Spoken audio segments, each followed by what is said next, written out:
विठ्ठल विठ्ठल विठ्ठल हरि ओम विठ्ठल विठ्ठल विठ्ठल विठ्ठला हरि ओम विठ्ठला विठ्ठल विठ्ठल विठ्ठल हरि ओम विठ्ठल विठ्ठल विठ्ठल विठ्ठला हरि ओम विठ्ठला हरि ओम विठ्ठला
नाम, रूप, गुण और इनके भगवान शंकर के कुछ कर्म शास्त्रों में लिखे गए। भगवान शंकर मृत्युंजय हैं, अजर और अमर हैं। अनेकों बार सृष्टि लय विलय हुई, पर भगवान शंकर कभी न तो ये क्षीण हुए, न कभी वृद्ध हुए, और न कभी भगवान शंकर अपने बल से और गिरे। भगवान शंकर रोते नजर आते हैं, गाते नजर आते हैं, नृत्य करते नजर आते हैं, समाधि ध्यान आदि करते हुए नजर आते हैं, पर भगवान शंकर इन कर्मों से परे हैं। एक बार स्वयं भगवती पार्वती ने पूछा था, आपने अमरनाथ की कथा सुनी होगी। पार्वती माता का आज दूसरे जन्म की कथा है, तीसरे जन्म की। इसके पहले माता सती थी, और सती के पहले शिवा थी, और शिवा के पहले एकमात्र निराकार परमात्मा शिव और शिवा दोनों एक ही थे। वेदांत में, वेद में, उपनिषदों में परमात्मा को एक ही कहा गया है। एको ब्रह्म द्वितीयो नास्ति। परमात्मा पहले एक ही था, बाद में वह परमात्मा द्वैत रूप धारण किया, दो हो गए। एक बटा कोई चीज को लकड़ी हो या फल हो, पहले होता है और बीच में जब टुकड़े कर देते हैं तो दो हो जाते हैं, तो उसको गणित में 1/2 बोला जाता है। भगवान परमात्मा श्री शिव जी पहले एक से अकेले थे, उन्होंने ही अपनी शक्ति को अपने से अलग कर दिया और 1/2 हो गए। वही पिता परमात्मा और अपनी प्रिया और शिवा के लिए बाद में कितने दुखी हुए, पर अपनी कथा यहाँ तक सुन चुके थे। जब सती माता जन्म ली दक्ष की यज्ञ में, तो भगवान शंकर जी बहुत वर्षों तक दुखी रहे, तड़पते रहे। 100 साल तक उन्हें नींद नहीं आई, भूख नहीं लगी, ना भोजन किया, ना स्नान किया, ना उन्होंने विश्राम किया। तो क्या किया? तीनों लोक में भगवान शंकर जी देवी के शरीर को कंधे में लटकाए हुए और घूमते रहे विचित होकर के। इसलिए ऐसा कोई स्थान नहीं है इस ब्रह्मांड में और दूसरे ब्रह्मांड में। हम लोग अपने ही ब्रह्मांड को नहीं जान पाते, अपने देश को ही बहुत लोग नहीं देख पाते। ऐसे कौन कितने लोग होंगे जो अपने भारत को और सब पार से देखा हो? नहीं देखा हो, कोई बात नहीं, नहीं देखा तो कोई बात नहीं। अपने हृदय में बैठे हुए परमात्मा को देख लो तो सब कुछ दिख जाता है। अब किसको देखना है तुम्हें देखने के बाद? जिसको भगवान मिल जाए, भगवान दिख जाए, तो उसको सबको देखने का फल मिलता है। सूर्य भगवान ये सब तीर्थों को एक साथ देख लेते हैं। पूरा भारत में जितने गंगा जमुना समुद्र हैं, 7 नदियां हैं और 7 पहाड़ हैं, 7 समुद्र हैं, एक साथ सूर्य भगवान देख लेते हैं। इन सूर्य भगवान को जो आदमी महान बुद्धि से और दोनों हाथ ऊंचे करके इन सूर्य को नमस्कार करता है, तो उसे सब तीर्थ देखने का फल मिलता है। ध्यान देना, परमात्मा सूर्य लोक चक्षु कहे जाते हैं। ये सबकी आंखों के और चक्षु सभी लोगों की आंख में जितने भी ब्रह्मा विष्णु शंकर इंद्र धर्म आदि देवता हैं, ये हम लोगों के सामने से नहीं दिखते। ये सब भावनात्मक देवता हैं, इनको भावना से जाना जाता है। और सूर्य भगवान ये सब के सामने प्रत्यक्ष है। तो सूर्य को देखने से, सूर्य की आंख में, उनकी किरणों में आंखें डालने से सब तीर्थों का फल दिखता है।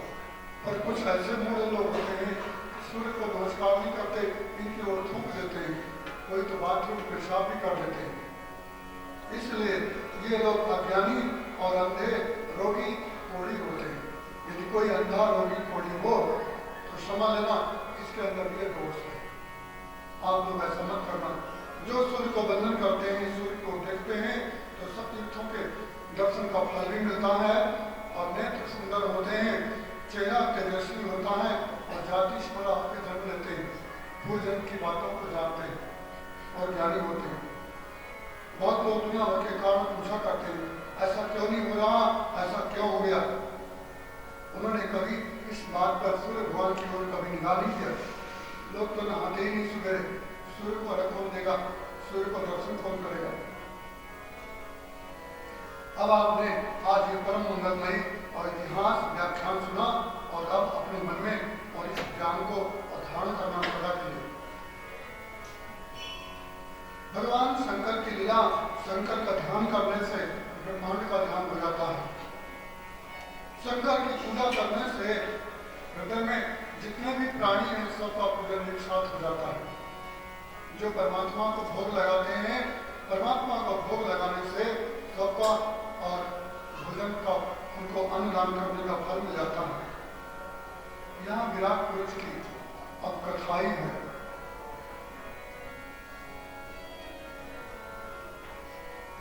जब माता सती जल गई, शिव जी ने उनकी आराधना किया तो देवी ने भगवान शिव जी को और यह वचन कहा आकाश में ज्योत रूप से, शिव अब मैं हिमालय के घर में जन्म लेने वाली हूँ और उस समय तुम्हारी आराधना करके मैं तुम्हारी पत्नी बनूंगी, तुमसे मिलूंगी। शिव जी जब तक तुम धैर्य धारण करो, तुमसे ज्यादा मैं व्यथित हूँ। क्यों? कल आपने सुनी थी आत्महत्या करने वाला जीव 60,000 वर्ष तक शरीर नहीं मिलता उसको और वो बहुत व्यथित रहता है। माता सती ने आत्महत्या किया है दक्ष के यज्ञ में, इसलिए उनको अत्यंत वेदना होती थी।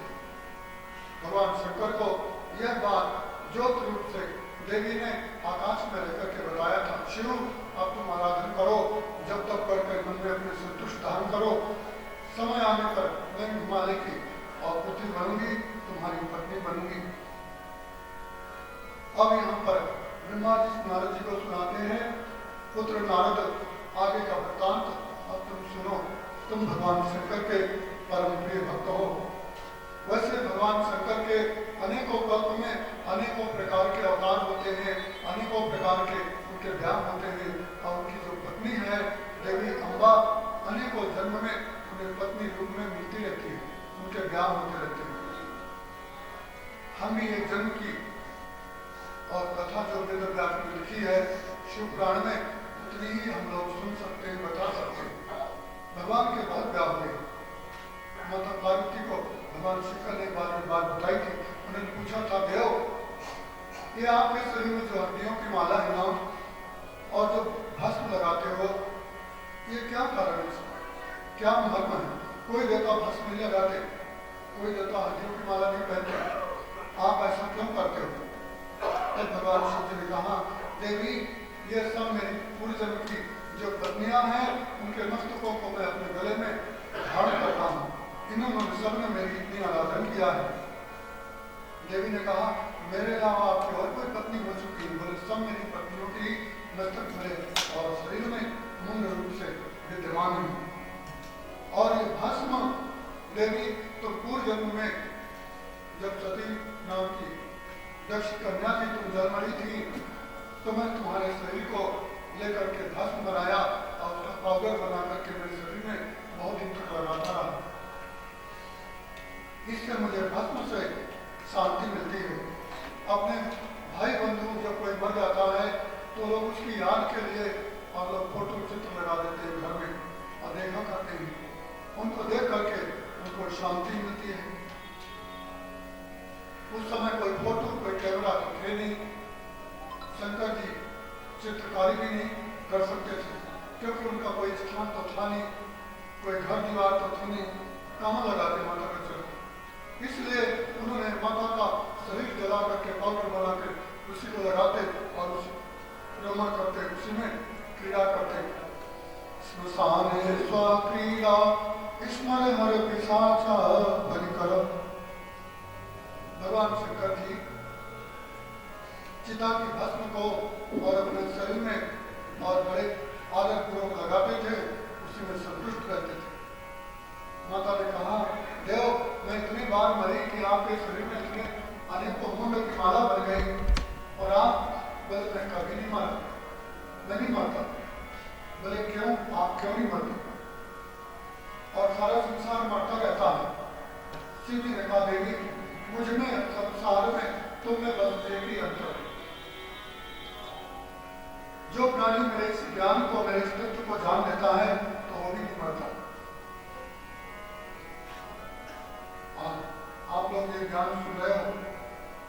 ज्ञान है। इसे सुनने वाला जीव अमर हो जाता है, मृत्युंजय हो जाता है, मृत्यु को पार कर लेता है।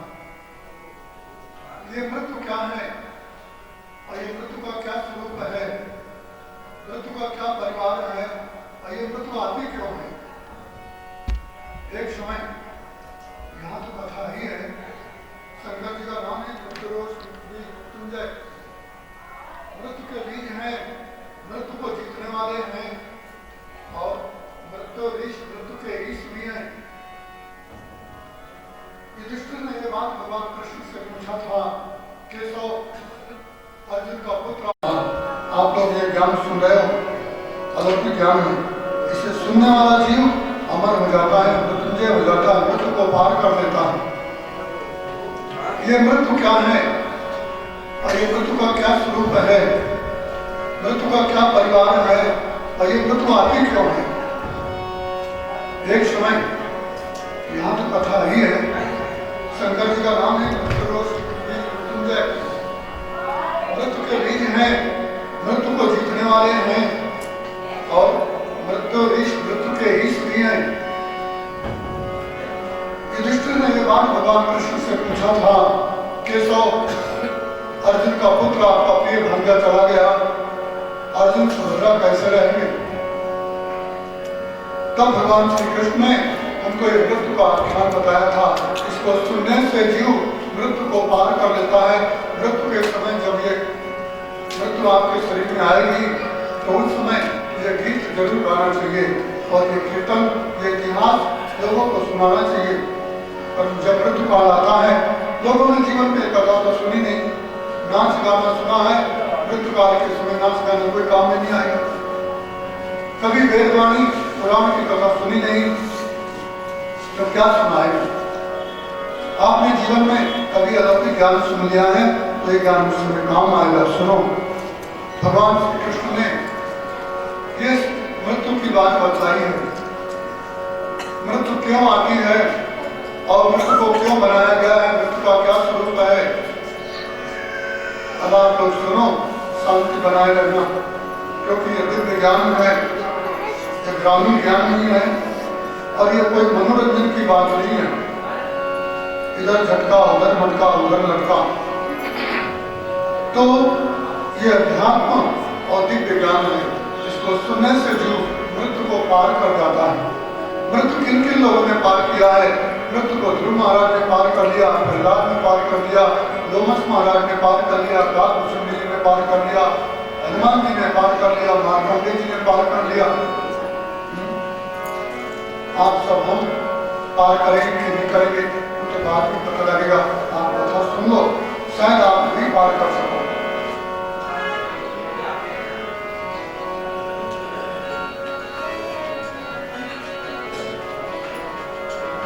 भगवान श्री कृष्ण ने सुनाया कि एक समय मृत्यु देवी,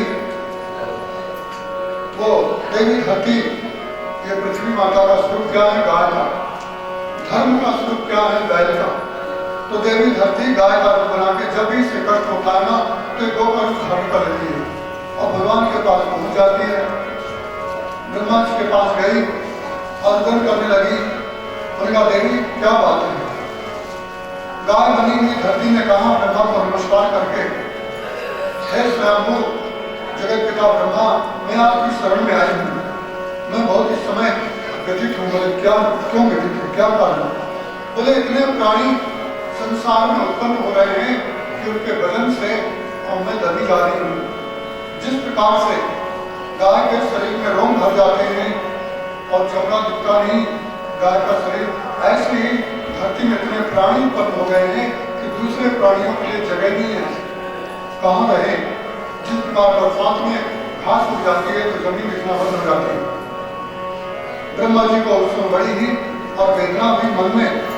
उन्होंने सोचा क्या करूं।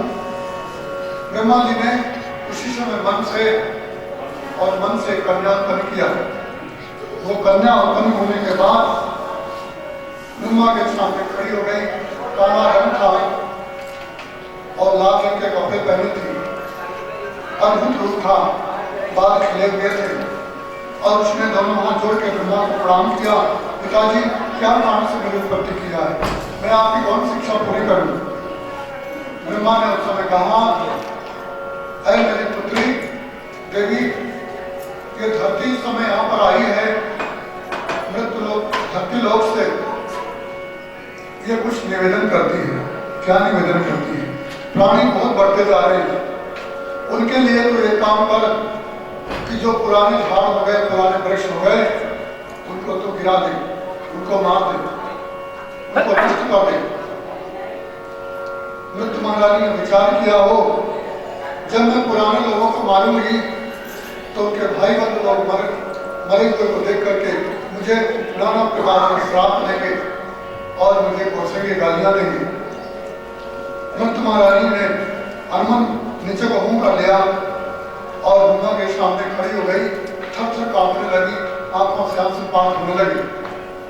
ब्रह्मा जी ने कहा, अरे बेटी ऐसा क्यों कर रही है तू? भगवान ब्रह्मा ने उसकी दाढ़ी के नीचे दोनों हाथ लगा दिया, उसके जो आंख के आंसू गिर रहे थे ब्रह्मा ने अपनी हथेली में झेल लिया और बोलने लगी। ब्रह्मा जी बोले, देवी मार गए, मत रो मत रो मत रो। मृत्यु महारानी रोटी गा रही थी, उन्होंने कहा, पिताजी कोई दूसरा कार्य दे दो ना, लोगों को मारने की बजाय, हत्या करने की बजाय कोई दूसरा कार्य कर देते। ब्रह्मा ने कहा, अब तो बहुत रोई है, ज्यादा मत रो, तू जितना रोएगी संसार को उतना कष्ट मिलेगा। मृत्यु महारानी ने अपने आंसू पोंछ लिया, ब्रह्मा जी ने उसके आंसुओं को अपने हथेली में दिखाया और वो आंसू सब पुत्र बन गए। क्या है? आदि व्याधि रोग, ये जो भी टीबी, क्षय, कैंसर आदि बीमारियां होती हैं, वो मृत्यु महारानी के आंखों से उत्पन्न होने वाले उसके बेटे हैं। उनकी संख्या कितनी है? 64। 64 आंसू गिरे थे। वो 64 आंसू को ब्रह्मा जी ने पुत्र बना के उसको दे दिया, ये सब तेरे बेटे हैं, तेरे आंख से उत्पन्न होने वाले। जैसे मेरे आंख से रुद्राक्ष पैदा हुए हैं, हम लोग जो रुद्राक्ष पहनते हैं,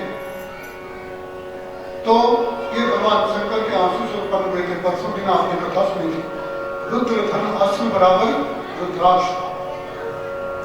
और मृत्यु महारानी के जो आंख से उत्पन्न हुए बेटे, वो मृत्यु महारानी के सभी बेटे हो गए।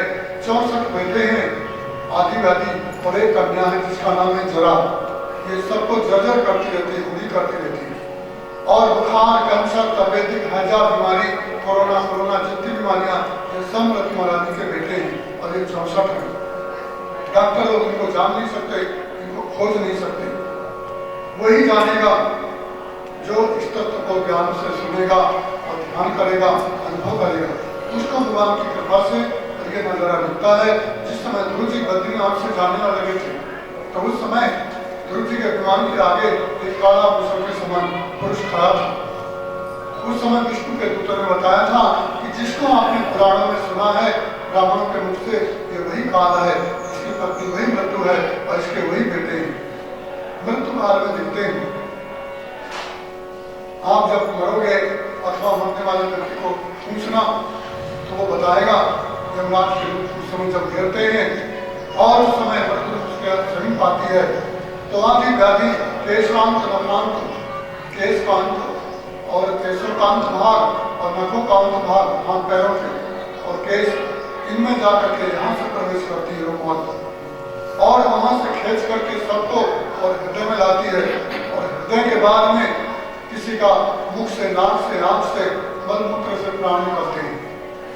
जहां से आदेश होता है यमराज का, वहां से उसके प्राण निकाले जाते हैं। मृत्यु महारानी और उनका पति काल, ये इनका अभिनय है, ये इनका कार्य है। तो उस समय भगवान श्री कृष्ण ने युधिष्ठिर को बताया था, राजन, ब्रह्मा जी ने उस पुत्री को वरदान दिया कि जब तुम किसी के शरीर में प्रवेश करेगी तो पहले तुम्हारे बेटे जाएंगे और तुम्हारी पुत्री जाएगी। जरा आदि व्याधि अपनी मां मंत्र के साथ, पिता काल के साथ में लोगों के शरीर में और प्रविष्ट करते हैं, केशों से और नखों से, मुंह से नहीं जाते और लोग देख भी नहीं पाते इस क्रिया को। विमूढ़ानां पश्यन्ति ज्ञान चक्षुषा। कोई आदमी ज्ञानवान होए, विचारवान होए तो उस तत्व को समझ लेता है, तो अपनी मृत्यु को निवारण कर सकता है। मार्कंडेय जी ने कर लिया, लोमस महाराज ने कर लिया, और भी बहुत से महात्मा लोग ये तत्व को जान लेते हैं। आप भी इस कथा को सुन रहे हो, आप भी जान सकते हो, जान लेना, क्योंकि मृत्यु सबके निश्चित है। तो जो आदमी ये क्रिया जान लेता है, भगवान शंकर की शरणागति में रहता है, तो मृत्यु को जीत लेता है।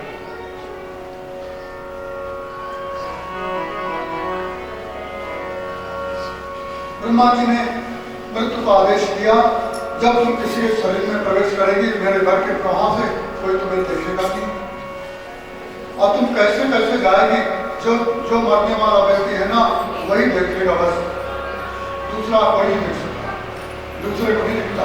कैसे? जैसे सर्प के पैर सिर्फ सर्प के ही दिखते हैं, सांप के पैर होते हैं, कितने होते हैं? 120 पैर होते हैं सांप के, पर सर्प के पैर सिर्फ सर्प ही देखते हैं, दूसरे प्राणी उसको नहीं देख सकते। जैसे भूत प्रेतों को भूत प्रेत देख सकते हैं, यहाँ कौन से प्राणी पेड़ों में बैठ करके देवता धनी मनुष्य कोई कथा सुनते होंगे, हम लोग नहीं देख सकते, और वो लोग हमें देख सकते हैं। जिनको भगवान का आदेश है, भैरव का और शिवगणों का, वही लोग इस कथा को सुन सकते हैं। दूसरा सुनेगा तो कूदर पड़ेगी उनके ऊपर, वो लोग भाग जाते हैं। आपने सुना था ना प्रेतों की कथा शुरू में, जब शिव काम पड़े थे। इसलिए जब मृत्यु महारानी का काल आता है, तो ये मनुष्य के अंदर प्रविष्ट करती है, और ब्रह्मा के बल के प्रभाव से कोई देखता नहीं, और जब उसकी आयु पूरी होती है, तो मृत्यु आदाय गच्छति, मृत्यु महारानी और उसके प्राणों को हरण करके और चल देती है। इसको बोलते हैं लेटा था वो जमीन पर, लोग कहते मर गया, वो मर गया, गया। इसी क्रिया का नाम और मृत्यु। आप सब ये ज्ञान सुन लोगे तो मृत्यु महारानी मृत्यु काल के समय को छोड़ देगी। उस समय महादेव जी ने कहा है, पार्वती मनुष्य को चाहिए कि ज्ञान की तलवार से मोह रूपी बंधन को काट करके और काशी जाना चाहिए। काशी अभिमुक्त क्षेत्र है काशी, वहां जाने पर भगवान शंकर का और क्षेत्र है, वहां काल और मृत्यु जरा आदि को भगवान शंकर के प्रभाव से वहां नहीं जाते। यदि वहां नहीं जा सके कोई व्यक्ति, तो फिर कहां जाना चाहिए? गंगा का 4 हाथ की दूरी पर क्षेत्र है नारायण क्षेत्र। जहां गंगा बहती हो, तो गंगा के 4 हाथ की दूरी पर जल से समीप में, वहां अपने आप को प्राण को छोड़ना चाहिए। उसके देवता नारायण है, वहां जो कोई मरता है तो नारायण के दूतों के प्रभाव से मृत्यु और काल जरा ये नहीं जा पाते।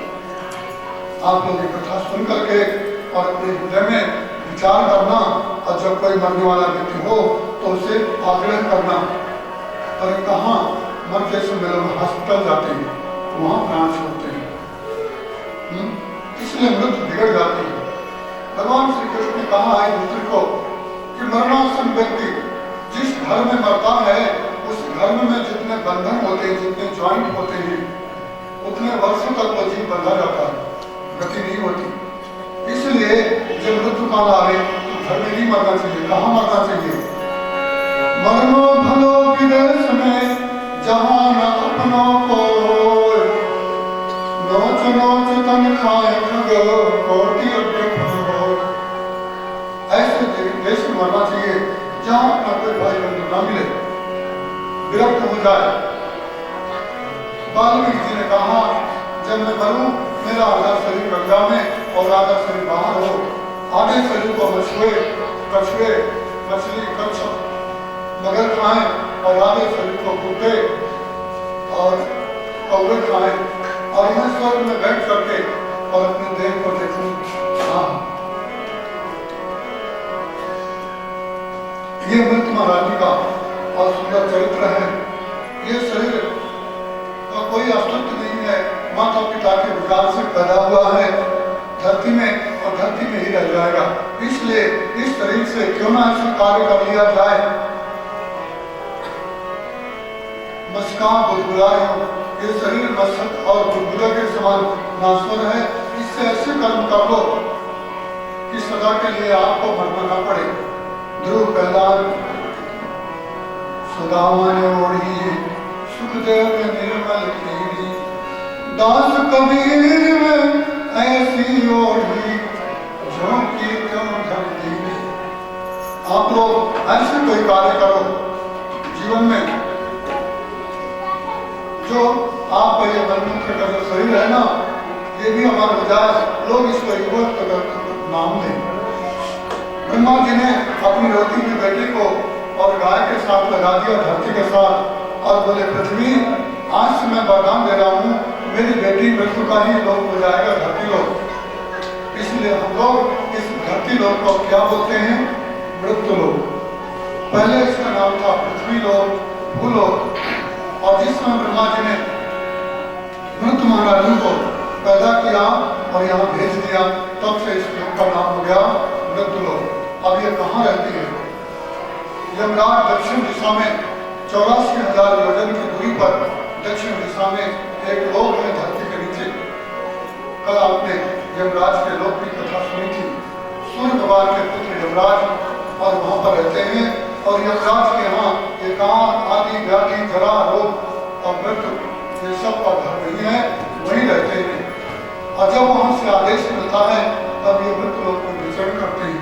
जो आदमी भगवान शंकर का भक्त हो, शंकर की अज्ञान की कथा सुन ले, तो उनको मृत्यु महारानी नहीं आती, वो मृत्यु को जीत लेते हैं। बोलो मृत्युंजय भगवान। पार्वती को भगवान शंकर ने बताया था, देवी मैं नहीं मरता, क्योंकि मेरे पास में वो मृत्यु का ज्ञान है। अब आप लोग भी मृत्यु का यह आख्यान सुन लिया, जीवन में कभी सुना कि नहीं सुना? अब क्या मालूम कभी सुनो कि ना सुनो।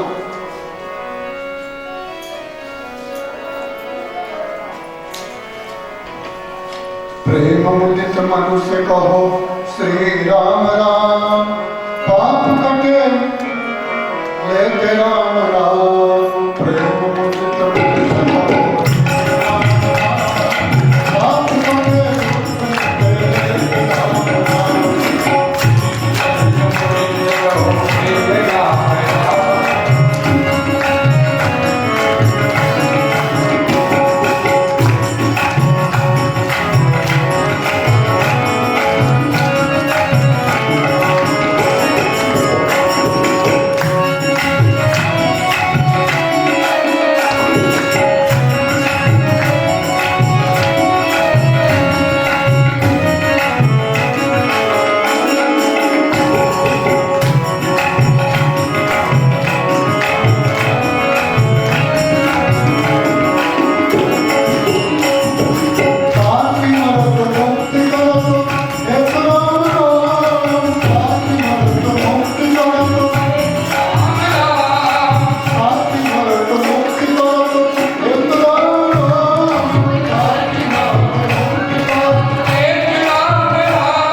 महादेव। हर महादेव बोले, हर हर महादेव बोले। हर हर महादेव भोले, हर हर महादेव भोले। भगवान शंकर कहते हैं मेरे पास में राम नाम की औषधि है, ध्यान देना, इसलिए काशी में जाना चाहिए। सब शांति से बैठेगा।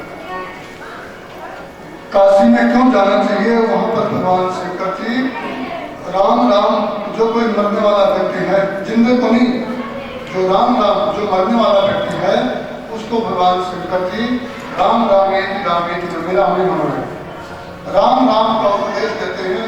वो राम राम का उपदेश देने से वो जीव मृत्यु को पार कर जाता है और भगवान के लोक को चला जाता है, इसीलिए उनकी गति होती है। यदि यह राम राम आपको मरते समय कोई काम में सुना दे और यहीं पर यदि आप राम राम दे लो तो आप भी मुक्त हो जाओगे।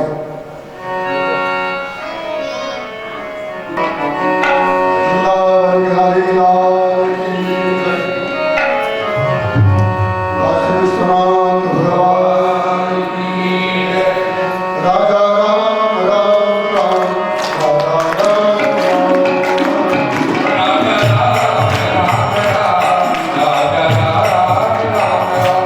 सीता राम राम राम,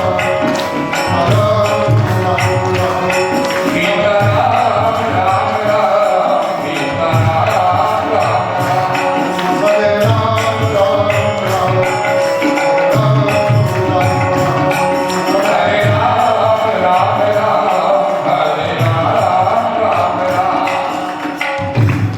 इसलिए भगवान शंकर जी कहते हैं, देवी जो आदमी मेरे इस तत्व को जान जाता है वो मृत्यु को पार कर लेता है, इसलिए मैं नहीं मरता। और जो मेरे कोई क्षेत्र में आ जाए अभिमुक्त स्वर में, अभिमुक्त क्षेत्र काशी में, तो वो भी मुक्त हो जाए। देवी इसलिए तुमने पूछा, मैंने बता दिया, मैं नहीं मरता। और तुम अनेकों बार और मरती गई कल्प में, अभी एक ही कल्प में और 2 अवतार समय आपने माता के, कौन? सती और पार्वती। तो ये पार्वती माता का और सती माता का दिव्य चरित्र है। और पार्वती माता का चरित्र सुनो। इस अवतार में देव पार्वती ने और क्या क्या चरित्र किया, कैसे उत्पत्ति हुई, कैसे ब्याह हुआ और ब्याह होकर उनके कैसे पुत्र दिए, और जगत में भगवान शंकर ने क्या क्या लीला किया, कौन सी लीला किया भगवान का, और उस लीला से क्या क्या और हमें आनंद मिलता है, क्या फल मिलता है। अब सुनो, जरा शांति बनाए रहे, बात मत करें कथा में। जो चुपचाप आए वो बैठ जाए शांति करो। और नमः शिवाय, नमः शिवाय, नमः शिवाय, अथवा शिव शिव या नारायण नारायण बोलते जाए।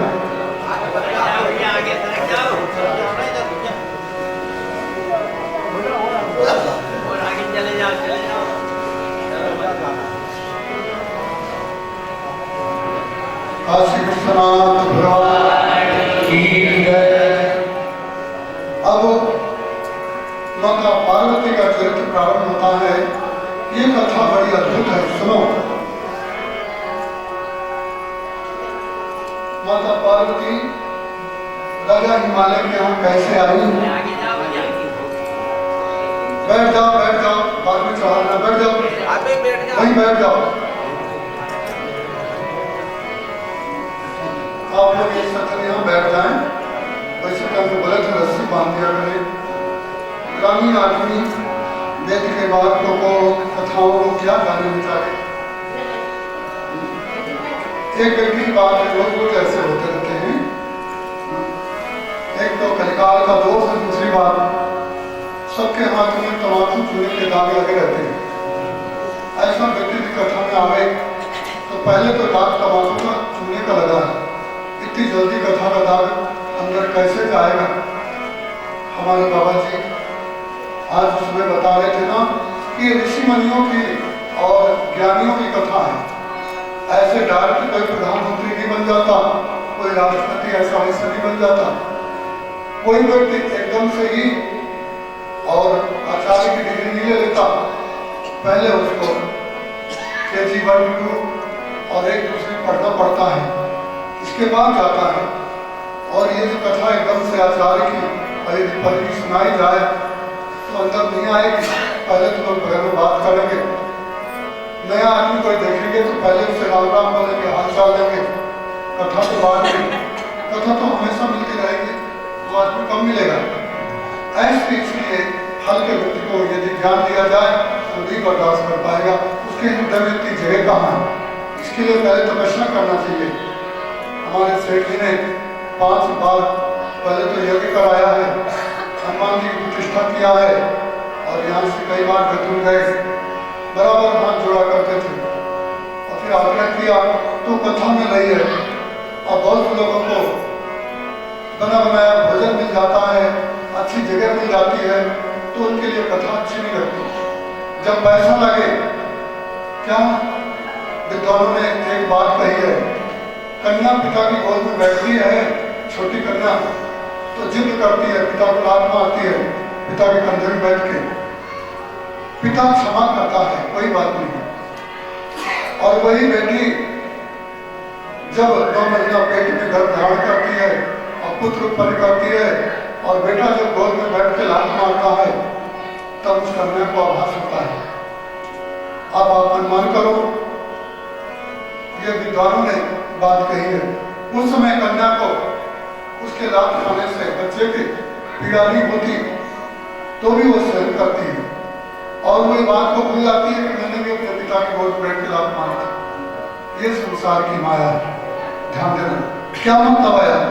इसका मतलब ये है कि आपने तपस्या नहीं किया, क्लेश नहीं उठाया, भगवान की भक्ति नहीं किया, और ये कथा सुनाई नहीं दे रही, सुनाया जाए आपके सभी पाप करके, तो ये कथा की व्यथा हो जाएगी, ये बदहजमी का कारण बनेगा। देखो, कोई इधर घूमता है, कोई उधर घूमता है, कथा में मन ही नहीं लगता। कोई बीच में उठ करके चल लेते हैं, कोई का मोबाइल आ जाता है तो मोबाइल जरूरी है। आज के 25 साल पहले मोबाइल नहीं तो क्या आपकी जिंदगी नहीं जीते थे? 2-3 घंटे कथा होती है, उसमें भी हलो हलो मोबाइल लगा देते हैं। 24 घंटे जीवन में मोबाइल सुनाई, बुद्ध की कथा, मृत्युंजय की कथा, शंकर की कथा कब मिलेगी? फिर बोले बाद में जब परेशान हो जाओगे, अमृत से शरीर में आके दबोचेगी, उस समय मोबाइल क्या काम आएगा? इसलिए भले आदमियों ये कथा सुन लो। मोबाइल, परिवार, जिंदगी, भाई बंद हमेशा मिलते रहेंगे, न मैं न भगवान की कथा नहीं मिलने वाली। काशी विश्वनाथ भगवान की जय। परंतु जब तक तप बल नहीं है, सेवा नहीं किया है, धन खर्च नहीं किया, पुण्य है ही नहीं, कथा कैसे अच्छी लगेगी? कितने लोग तो बीच में ही हमने कहा तो चुपने क्यों जाते हो? गलत तलब लगती है, किसी को नशा की तलब, किसी को प्यास लग जाती है, किसी को बाथरूम लग जाता है। पर जब कोई आदमी मर जाए, न कोई प्यास लगती है, न भूख लगती है, न बाथरूम लगता है, और न तलब लगती है, तब क्यों नहीं लगती? विचार करो, क्योंकि उस समय उसके मन में एकमात्र दुख ही दुख रहता है, और अभी मन में न कोई दुख है, न कोई आस्था है, न कोई जिज्ञासा है, न क्यों लगेगा कथा में? बस इतनी सी बात है।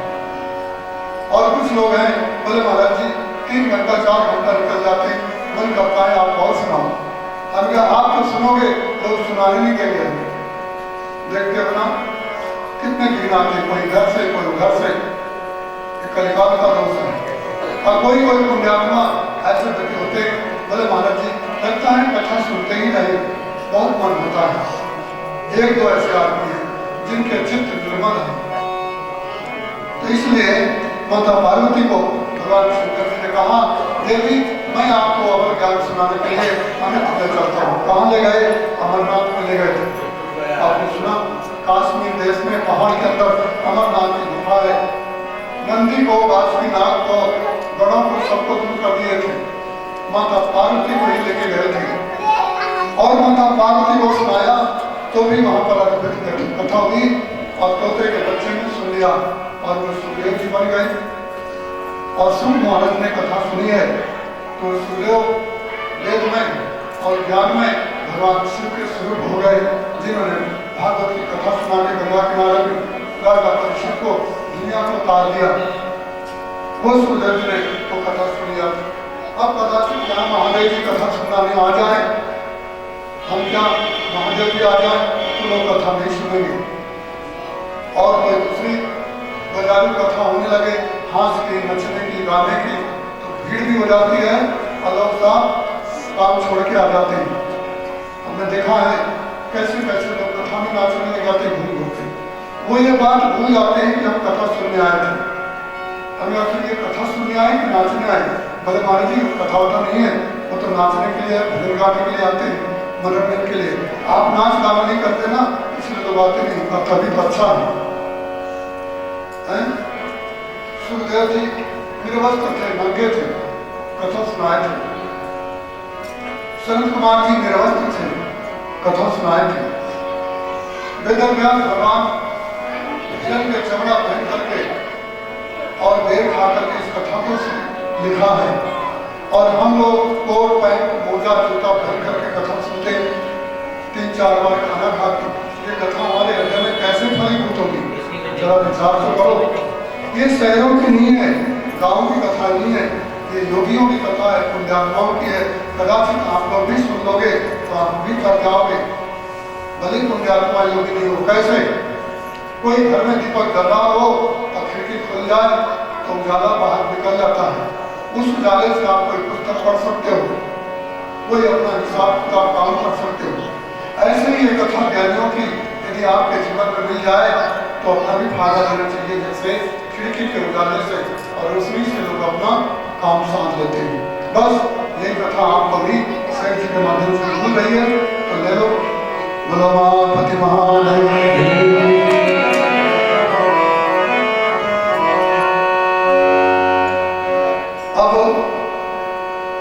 देवी पार्वती के जन्म की बात सुनो। देवी पार्वती माता का जन्म हुआ है हिमालय की पत्नी मेनका के गर्भ से। अब ये मेनका का चरित्र सुन लो। पार्वती माता की माँ कौन है? ये मेनका है। मेनका 3 बहनें हैं, तीनों पितरों की अयोनिज कन्या है। आपने पितृ कल्प की कथा सुनी होगी। पितृ नाम के एक देवता होते हैं, दक्षिण दिशा के मालिक होते हैं। ये ब्रह्मा के और सब अंश से उत्पन्न हुए हैं। पितरों के देवता हैं अर्यमा। दक्षिण में भगवान कृष्ण ने बताया है, पितरों में जो अर्यमा है वो मैं हूँ, दैत्यों में प्रहलाद है मैं हूँ, कामधेनु गौओं में जो कामधेनु है वो मैं हूँ, पक्षियों में जो गरुड़ है मैं हूँ, महीनों में अगहन का महीना मैं हूँ, व्रतों में एकादशी मैं हूँ, मनुष्य में राजा मैं हूँ, रुद्रों में शंकर मैं हूँ, आदित्यों में विष्णु मैं हूँ, अष्टवस्त्रों में अनल अग्नि मैं हूँ। विराट पुरुष का आपके नाम को योग सुना होगा गीता में, और भगवान ने उद्धव को सुनाया है भागवत में। तो ये भगवान और की विभूतियां हैं। अब ये पितरों की कन्याओं का वंश की कथा सुनो। पितरों की 3 कन्याएं, मैनावती, धन्यावती और कलावती। हमने कल आपको बताया था परमात्मा विष्णु के 4 रूप होते हैं और भगवान शंकर के 2 रूप। परमात्मा शंकर एक रूप से सब लोगों के ऊपर कैलाश में रहते हैं, श्वेत वस्त्र पहनते हैं और देवी पार्वती के साथ परम आनंदित रहते हैं। जो लोग ये कथा सुनते हैं, शिव की भक्ति करते हैं, शिव क्षेत्र काशी में प्राण छोड़ते हैं ना, तो उनको शिवलोक मिलता है। और एक रूप से भगवान शंकर जी मृत्यु लोक में निर्वस्त्र दिगंबर भस्म जटाधारी कैलाश पर्वत पर रहते हैं, चाइना में मिलता है, यहाँ रहते हैं।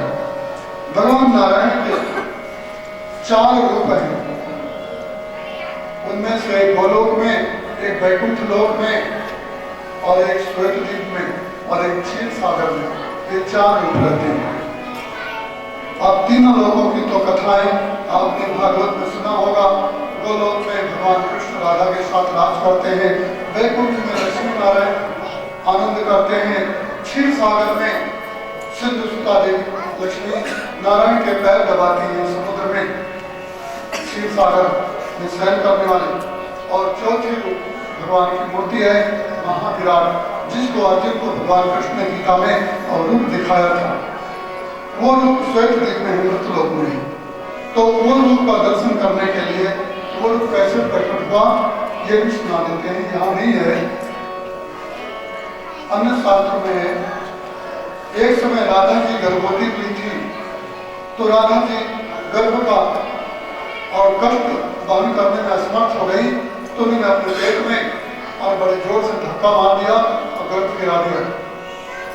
भगवान श्री कृष्ण ने कहा, देवी क्या बात है, तुमने अपना गर्भ क्यों गिरा दिया? गर्भपात करना महान पाप है। जो स्त्रियां गर्भपात करती हैं अगले जन्म में वो बंध्या हो जाती हैं, उनको बच्चे नहीं होते। बहुत सी स्त्रियों ने गर्भपात किया है। सबसे पहले राधा जी ने गर्भपात किया, तो उनके एक पुत्र महाविष्णु उत्पन्न हुए विराट। भगवान श्री कृष्ण ने उनको अपनी उंगली पिला दिया। उन्होंने कहा, पिताजी मैं क्या खाऊं क्या पीऊं, माँ ने तो मुझे जन्म भी नहीं दिया, गिरा दिया। अगर बच्चा दूध तो पिएगा नहीं। भगवान श्री हरि ने कहा, तात तू रो मत, मैं तेरे भोजन की व्यवस्था करता हूँ। जो भी मेरे वैष्णव पुरुष मेरी मूर्ति के सामने भोजन रखेंगे तुलसी पत्र डाल करके, तो वो भोजन तुम्हारा भोजन होगा, तुम उस भोजन को खाओ। इसलिए धरती में जो भी भोजन बनता है लोग भगवान को भोजन भोग लगाते हैं, और स्वर्ग द्वीप में रहने वाले नारायण को प्राशन करते हैं, भोग लगाते हैं। बहुत लोग बोलते हैं क्या भगवान भोजन खाते हैं क्या? बड़े ही बेवकूफ है, कलिकाल के बराबर का बेवकूफ कोई होता ही नहीं, क्योंकि इस समय वैज्ञानिक हो गए। लोग विज्ञान में भरोसा करते हैं, अध्यात्म में बात में विश्वास नहीं करते। वैज्ञानिकों को डॉक्टरों को बात बहुत जल्दी बना लेते हैं, पर अपना सनातनी पिता को लोग नौकर बनाने में और परहेज नहीं करते। अभी बैतूल जिले में मुताई के पास में एक गाँव है, उस व्यक्ति ने अपने बच्चे को नौकरी दिलाया, मजदूरी करके पढ़ाया, दिल्ली में बहुत बड़ा अधिकारी बन गया, और यहाँ से गया बैतूल से, और बच्चे के सामने खड़ा हो गया और उसके कंधे में हाथ फेरा और बोले, पिताजी ने बेटे ने देखा, बोले आप यहाँ कैसे आ गए? बोले बेटा बहुत दिन के बाद में तेरी याद आ रही थी, तो गया नहीं, गाँव में नहीं आ गया। तो बालक ने तो पूछा, सर जी कौन है? बोले हमारा नौकर है। उस व्यक्ति ने आया, बैतूल में रेलगाड़ी से कट के मर गया। बैतूल की घटना है। रेलगाड़ी को इतना बड़ा हादसा लगा। कभी भी आदमी थोड़ा पढ़ लेता है तो बाप को नौकर मानता है, धिक्कार है इस पढ़ाई को। इसलिए आप बच्चों को बहुत पढ़ाते जा रहे हो और वो आपको नौकर मानेंगे, संस्कार नहीं दे पाते। तो इसलिए भगवान श्री कृष्ण के उस पुत्र को भगवान नारायण को हरि ने बल दिया कि जो मेरे भक्त वैष्णव भोजन लगाएंगे, भोग लगाएंगे, तुम्हारा भोजन होगा। लोग बोलते हैं भगवान कहाँ है, भगवान कहाँ है, भगवान क्या खाते हैं? और खाते होते तो कम नहीं पड़ता। अरे मूर्खों, इतने हजारों साल से खेती में अन्न पक रहा है, खेत में पहाड़ का पहाड़ भूसा और गेहूं इकट्ठा होता है, तो खेत कम क्यों नहीं होता? खेत कम होना चाहिए कि नहीं होना चाहिए? आप सब लोग किसान हो और यही किसानी होती है आपके देश में सबसे ज्यादा। तो जब इतना अन्न पकता है तो खेती कम क्यों नहीं होती, मिट्टी कम क्यों नहीं हुई? क्या उत्तर देंगे विज्ञान? विज्ञान की बात की बस की बात नहीं है, ये तो झूठी बात पर विश्वास करेंगे और आप अध्यात्म करोगे तो बोलेंगे अंधविश्वास है। पढ़े लिखे लड़का लड़के अपने माँ बाप को बोलते मंदिर में क्या करने जाते हो? कुछ लोग तो उनको इतने कटु वचन बोलते हैं, कहना नहीं चाहिए, क्योंकि ये सब दूषित हो गए हैं, दुचरित्र हैं। दुचरित्र लोग अपने माता पिता को भी सदाचार से मना करते हैं। इसलिए ऐसी पढ़ाई मत पढ़ाना जो आपको बोले भगवान है नहीं, भगवान खाते नहीं। भगवान खाते ना होते तो इतना अन्न कैसे पकता धरती से? धरती इतना अन्न कहां से निकालती है? और धरती निकालती होती अंदर से तो धरती कम क्यों नहीं पड़ती? खेत की मिट्टी नीचे को नहीं चली गई। इसलिए विराट खा भी लेते हैं और अन्न की कमी नहीं आती। हरा फूल फूल लेता है, फूल में कोई कमी नहीं आती। क्या आती है? नहीं आती। मधुमक्खियां बाल्टी का बाल्टी, किलो का किलो शेर इकट्ठा करके शहद ले आती हैं, फूल में कोई कमी नहीं आती। ऐसे महाविराट भी भोजन करते हैं, कमी नहीं आती। लोग प्राण पुरुषोत्तम भगवान। ये महाविराट की पत्नी की कथा सुनी। राधा के पुत्र हैं, स्वर्ग द्वीप में रहते हैं। इनके दर्शन करने के लिए पितरों की कन्या एक समय गई थी, तो सनत कुमार जी को देख करके इन तीनों कन्या ने प्रणाम नहीं किया। सनत कुमार ने श्राप दिया, अरे मूर्ख स्त्रियों, तुम जाओ मृतलोक में मनुष्यों की नारी बनो, दाल भात पकाओ और पुरुषों की सेवा करो। तो उस समय तीनों देवियां रोने लगी कि हम अयोनिज और पितरों की देवियां, पितरों की कन्याएं हैं, हम मनुष्य लोक में जाएंगी तो हमें भी गोबर छूना पड़ेगा, हमें भी दाल भात रोटी सब्जी बनानी पड़ेगी और पुरुषों की सेवा करनी पड़ेगी। गौओं, पृथ्वी और स्त्रियों को तीन को बहुत वेदना होती है। ये सब हमेशा दूसरे के अधीन रहती है। पहले कन्या होती है पिता के अधीन, पिता माता उसको कहीं स्वतंत्र नहीं छोड़ते, जान नहीं देते, ऐसा नहीं करना वैसा नहीं करना। पुत्र कुछ भी करे, कहीं भी घूमे चलेगा, और बेटी को घर के बाहर गई तो सबको ही पड़ोसी, रिश्तेदार, घर के लोग सब लोग उसको ना काटने लग जाएंगे, सब लोग उसको परेशान करने लग जाएंगे। बेटा कुछ करे चलेगा और बेटी कुछ नहीं करना चाहिए। देख रहे हो ना? इसलिए हम लोग में और गिरने से बहुत डर रही हैं। ऋषि आपने हमें श्राप दिया, अब हमारा पाप क्षमा कर दो। हम स्त्रियां आपके प्रभाव को नहीं समझ पाए, इसलिए प्रणाम नहीं किया। सनत कुमार ने कहा, देवियों तुम अब मत रो, हम तुम्हारे लिए एक उपाय कर देते हैं। तुम मनुष्य की स्त्री बनोगी, मनुष्य की सेवा करोगी तो भी तुम्हारा कल्याण होगा। कैसे?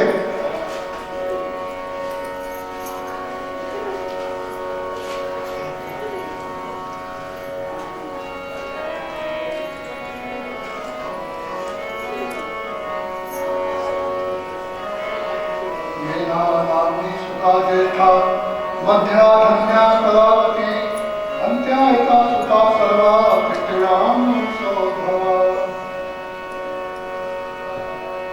मैना नाम की जो पितृ की सबसे बड़ी कन्या है, ये हिमालय की पत्नी बनेगी और इसके गर्भ से जिस समय जगदम्बिका शिव पत्नी पार्वती उत्पन्न होगी और ये जब भगवान शंकर को पार्वती कन्या दान करेगी तो यह शिवलोक को चली जाएगी। मध्या धन्या कलावती। और देवियों सुनो, जिस समय धन्या नाम की मध्य बीच वाली पितृ की कन्या सीता को राम के साथ में विवाह कर देगी तो उस समय यह वैकुंठ लोक तक चली जाएगी।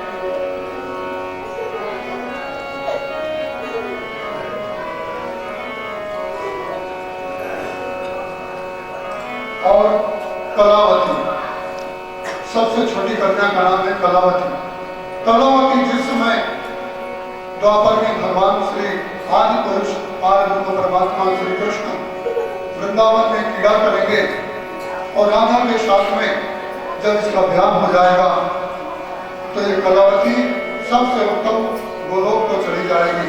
ये तीनों देवियां और तुम तीनों ही और अपने गर्भ से तीन देवियों को उत्पन्न करके राधा, सीता और पार्वती को जन्म दे करके राम, कृष्ण और शिव का जब ब्याह होगा तो तीनों देवियां तीनों लोगों को चली जाएंगी। बोलो मापति महादेव। सीता की माँ का क्या नाम था? धन्यावती। ये राजा जनक की पत्नी हुई है। राधा की माँ का क्या नाम था? कलावती। ये वृषभानु की कन्या हुई है। आप लोगों ने आज इन तीनों नदियों की कथा सुनी। सबसे पहले शंकर का ब्याह हुआ सतयुग में, त्रेता में राम का ब्याह हुआ जनकपुर में और द्वापर में अंत में भगवान श्री कृष्ण और राधा का मिलन हुआ ब्रजभूमि में। ये तीनों देवियों की तीन आप लोगों ने कथा सुनी, परम धन्य हुए। ये तीनों मौसी की बहनें थी, सीता, पार्वती और राधा। तो राम, कृष्ण और शंकर जी क्या हुए? ये तीनों साधु साधु हुए। साधु भाई मतलब जिनकी पत्नी बहने बहने हों, उनके पति को लोग साधु बोलते हैं यहाँ की भाषा में, ग्रामीण भाषा में। तो शंकर, राम और कृष्ण तीनों साधु हो गए कि नहीं हो गए? पर इस बात को कोई जानता है क्या? नहीं जानता। आज आप लोग जान लेना। किसी को कहोगे तो वो लोग नाराज हो जाएंगे, है ना? कथा बड़ी गोपनीय है, बड़ी गुप्त है। राजा रामचंद्र भगवान, सीताराम सीताराम सीताराम, राधे श्याम राधे श्याम राधे श्याम।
सनत कुमार ने कहा, देवियों अब तुम रोना धोना छोड़ दो और अब तुम अपने अपने लोग को चली जाओ, हमारा जो वचन है तुम्हारे हित के लिए होगा। संत ब्राह्मण ऋषि और महापुरुष लोग यदि किसी को श्राप भी दे तो उस श्राप में भी कोई ना कोई और आने वाले समय पर कोई भी कोई राज छिपा होता है। बिना विपत्ति महिमा के शाम पुत्र भविष्यति सुकर्मणा गतम दुखे प्रवेश दुर्लभम सुखम। बिना विपत्ति पाए हुए किस आदमी को, बिना विपत्ति महिमा, कौन दुनिया में ऐसा व्यक्ति है जिसको बिना विपत्ति के और उसको महान पद मिला हो। इसलिए जीवन में यदि विपत्ति आवे तो उस आदमी को रोना नहीं चाहिए। आजकल के लोग घबरा जाते हैं और नाना प्रकार की विपत्ति को देख करके और ऐसा करते हैं। ये विपत्ति नहीं, आने वाले समय के लिए आपके लिए बहुत शुभकारी समय है। चाहे रामचंद्र जी हो, चाहे शिव जी हो और चाहे आज ये तीनों देवियां हो। संत कुमार ने ये बताया, देवियों तुमको जितना आज कष्ट मिल रहा है मानसिक उद्वेग, आने वाले समय पे तुम्हारी कीर्ति बढ़ जाएगी। आज इन देवियों का चरित्र और शिव पुराण में वेद व्यास में लिखा है और हम लोग गा रहे हैं। ये तीनों देवियां धन्या मैना और कलावती जितना रोई थी उतनी आज और ये लोग गोलोक, वैकुंठ और शिवलोक में आनंदित कर रही हैं। इन तीन देवियों को बारंबार प्रणाम है और वहां से ये देवियां और ये हमारी कथा जरूर सुन रही होंगी। बोलो माँ प्रतिमा।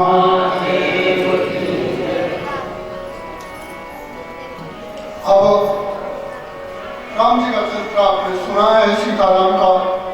रामायण में ये इतनी गंभीर बात नहीं आई है कि सीता की माँ का क्या नाम था और सीता की माँ को कौन सा श्राप लगा, राधा की माँ को क्या हुआ, ये सब नहीं सुनी। आप लोगों ने इस पुराण में और नई और अद्भुत कथा सुनी।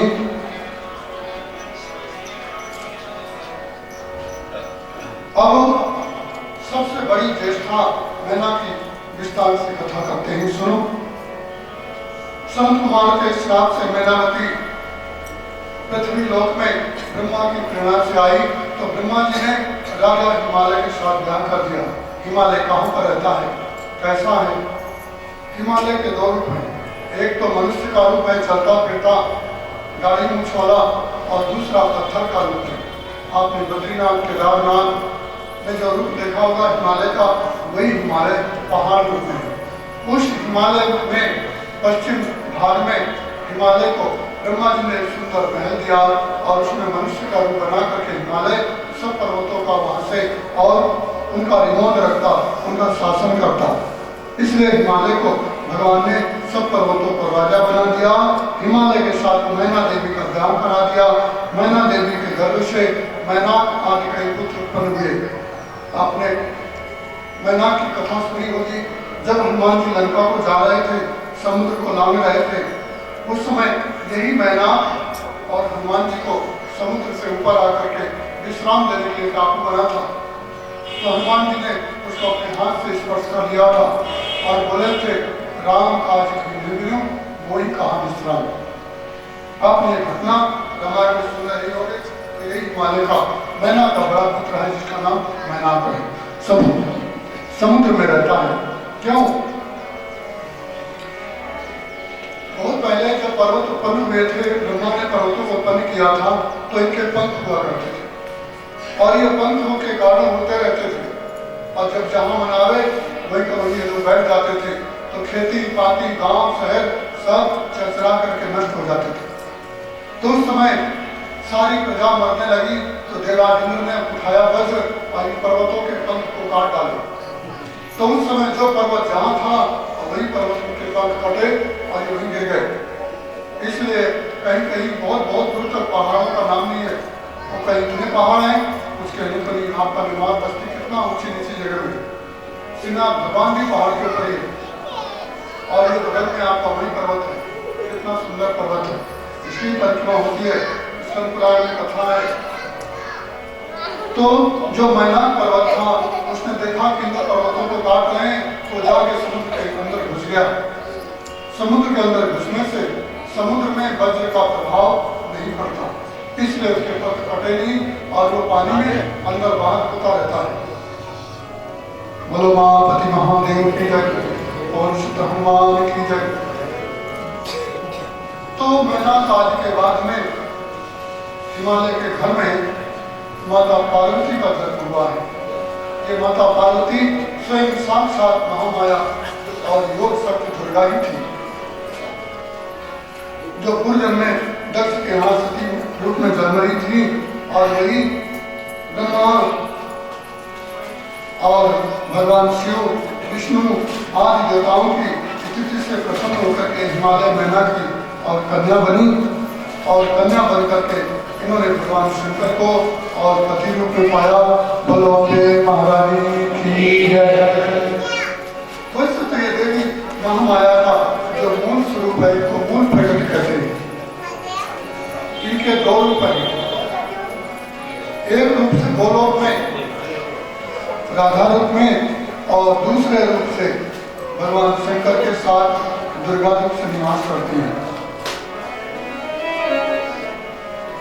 नवरात्रि में इन महामाया मूल प्रकृति की पूजा होती है और इन्हीं के अंश से गायत्री, सावित्री, सरस्वती, लक्ष्मी, काली इन्हीं के अंश से उत्पन्न हुई है। इसलिए ये महामाया दुनिया में और सब लोगों को वैभव, मोक्ष, सद्बुद्धि, सुंदर भोजन और संकट काल की रक्षा, ये इन्हीं का काम है। जो इनका चरित्र जान जाते हैं वो कभी कष्ट में नहीं पड़ते। नदी तीरे स्वरण्य स्वा, नदी तीर में, अरण्य में, बने सुपने स्वा, पर्वताग्रे स्वा, पर्वत के अग्र में, पर्वत की चोटी में, चाहे शारदामय मैयर की हो, चाहे चंद्रगंगा हो, चाहे नैनावती हो, चाहे वैष्णो देवी हो, चाहे विंध्यवासिनी सकरपुर की हो, पर्वत के और अग्र भाग में चोटी पे निवास करती है। जो आदमी पर्वत पर घोर वन में और मार्ग में इनका स्मरण करते हैं, अरण्य में वन देवी दुर्गा को, तो ये कभी संकट में नहीं पड़ते। आप सो जाते हो, ये देवी रक्षा करती है। इसलिए इन महामाया को सदा ही कृष्ण पक्ष नवमी शुक्ला एकादशी, कृष्ण पक्ष की नवमी रात में और शुक्ल पक्ष की एकादशी में जो आदमी उपवास करके इन महामाया को रात्रि में और स्मरण करता है, पूजन करता है, वो आदमी दुनिया के सब वैभव को पा जाता है। आपने कभी विचार किया? नहीं किया। ज्ञानी नहीं है देवी कब है, कैसा है। लोगों ने बस नवरात्रि बना लिया, चंदा करके रोड पे दुर्गा की मूर्ति बैठा देते हैं और नाना प्रकार से खेल तमाशा करते हैं, सोचते हैं बस इसी में काम बन जाए। ये गलत बात है। बोलो मां पति महादेव जय जय गिरिवर राज किशोर।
सर्वभूति शक्तिरूपेण संस्थिता नमस्तस्यै नमस्तस्यै नमस्तस्यै नमो नमः। बोलो अम्बे महारानी की जय। देवी धरती में भी इन परमात्मा श्री मूल प्रगति का और चरित्र सुनना चाहा तो भगवान ने मना कर दिया। ये देवी जिसको चाहे जब जैसा बना देती है। उमा दारू जो सिद्ध की नाई सबही न चावत राम गोसाई। परमात्मा श्री रामचंद्र जी को देख करके भी और सती माता और उस समय मोहित हो गई थी। सती और सीता और राधा इनमें कोई भेद नहीं है, तीनों ही और उन परमात्मा की और मूल प्रगति के ही और ये तीन रूप है, राधा सीता और पार्वती। आप लोग मोहित कभी मत होना। अष्टमी की नवमी की रात्रि और एकादशी की रात्रि, विशेष करके एकादशी रात्रि में आप लोग भोजन मत करना। नमक, तेल, मिर्च और गेहूं चावल आदि का त्यागन करके दिन में खाली रखना। रात्रि में दीप जला करके और तुलसी का पेड़ मिल जाए तो सतत नारायण का नाम लेकर के और इन प्रगति के लिए जो आदमी जागरण करता है तो ये प्रगति उनको जगा देती है और अपने बंधन से मुक्त कर देती है। आज ये मूल प्रगति का वैसे तो जो लोग हैं इनका महामाया का, इनके नाम से भी और भगवान वेदव्यास ने एक भागवत लिख डाला है जिसका नाम है देवी भागवत। श्रीमद् भागवत तो अलग है, एक देवी भागवत और भी भागवत है। लोग उस भागवत को नहीं जानते और इस भागवत के बिना और ये भागवत आपका अधूरा है। ध्यान देना, इस भागवत में सुखदेव जी महाराज ने राधा जी का नाम नहीं लिया कहीं नहीं, परंतु लोग राधे राधे बोला करते हैं। क्या मतलब? जब तक वो भागवत आप नहीं पढ़ोगे तो ये भागवत आपको पूर्णतया ज्ञान नहीं दे पाए।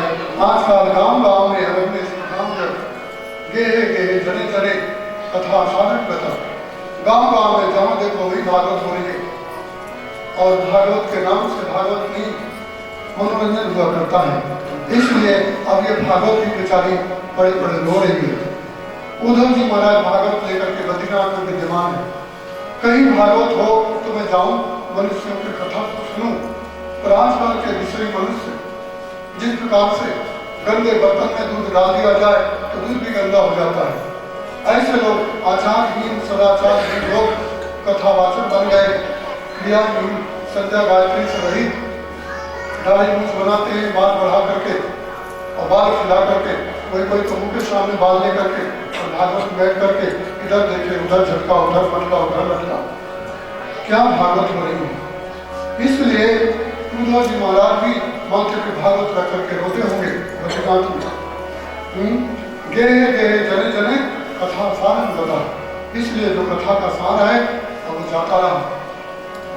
तो देवी भागवत की बात निकली थी कि देवी भागवत श्रीमद् देवी भागवत। भागवत कहते हैं भगवान भगवत बराबर भागवत, भगवान के वत भगवान के जैसा जो हो उसका नाम भागवत है। तो भागवत भी ये भी भगवान के समान है। जैसे परमात्मा है ऐसे परमात्मा की देवी भगवती भी है। कृष्ण और राधा में कोई अंतर नहीं है। राधा भक्ति हरि ज्ञानम ताभ्याम या च समन्विता वंदे तां श्री भागवती गाथा स्वरूपिणी। ये भागवत है। क्या भागवत? राधा भक्ति हरि ज्ञानम, राधा जी भक्ति का स्वरूप है, भक्ति का रूप है और भगवान हरि के ज्ञान का। ये ज्ञान भक्ति को करके ही और दोनों भागवत में विद्यमान है। सुखदेव जी महाराज भागवत कथा में यदि राधा जी का नाम लेते थे तो मूर्छित हो जाते थे। ध्यान देना, मम गुण गावत पुलक शरीरा। जो आदमी भगवान का चरित्र गाते गाते और पुलकायमान हो जाए, गदगद हो जाए, कंठ भर जाए, आंखें अश्रु डूब जाए, ये भागवत के लक्षण है। आजकल के लोग हंसी करते हैं, ताली बजाते हैं, अब बोले नाचो, जो न नाचे तो बगल वाले की कसम। धिक्कार है ऐसे लोगों को जो नाचने के लिए कथा कराते हैं। बताओ, और यहाँ तो आया है कि मम मम गुणगावत पुलक सरिया, आंखों से नैन बहे, नेत्रों से आंसू बहे नैनों से, कंठ रुक जाए, कथा बंद हो जाए। वो सुखदेव जी महाराज कथा सुनाते थे। और आजकल के लोग 10 गाली बैठते हैं, दोनों हाथ ऊपर करते हुए नाचो, आनंद लो। ये कथा है। इसलिए ध्यान देना, आप लोग ऐसी कथाओं का बहिष्कार करना और उनको समझाना। परंतु क्या करें, रजोगुणी लोग राज्य कथा ही पसंद करेंगे। कथा कराने वाले बोले महाराज जी हम हर साल कथा कराते हैं, हर साल नए नए पंडित जी को बुलाते हैं। ये लोगों में व्यवसाय हो गया है। एक बहरा व्यक्ति बोले महाराज जी मेरी ड्यूटी है पंडित ढूंढ करके लाना। तो मैं तुम कथा सुनते, बोले मैं कथा कभी सुनता नहीं, बस मेरी ड्यूटी है ढूंढ के लाना। कभी आदमी कथा नहीं सुनता। हमारे पास आया पुस्तक मांगने के लिए, एक बार दे दिया, दोबारा मांगा तो बोले महाराज मेरे घर में है ही नहीं। 4-6 साल बाद फिर पुस्तक मांगने आया। हम कहा पहले बार तुम पुराना ग्रंथ ले गए थे। बोले हाँ छोटे भाई के घर में पड़ी होगी शायद। तो हमने कहा तुम पुस्तक, बोले मैं नहीं पढ़ता, मैं दूसरे लोगों को ले जाता हूँ। एक महिला आई, बोले हमको शिवलिंग चाहिए, पर कितने बार शिवलिंग देंगे, काहे के लिए मांगते हो, शालिग्राम शिवलिंग क्या करते हो? बोले कोई को भी दे देते हैं। वाह, तुम बेचने के लिए शिवलिंग शालिग्राम दे जाते हो, ये कलमी भक्त लोग हैं। ऐसे कथावाचक, ऐसे कथा कराने वाले, ऐसे शिवलिंग और शालिग्राम मांगने वालों को धिक्कार है। वृंदावन बिहारी लाल की। इसलिए सुखदेव जी राधा जी का नाम भी लिया है। राधा जी का पूर्णतया चरित्र देव भागवत में और ब्रह्म पुराण में, गर्ग संहिता में पूर्णतया मिलता है, वहां पढ़ लेना।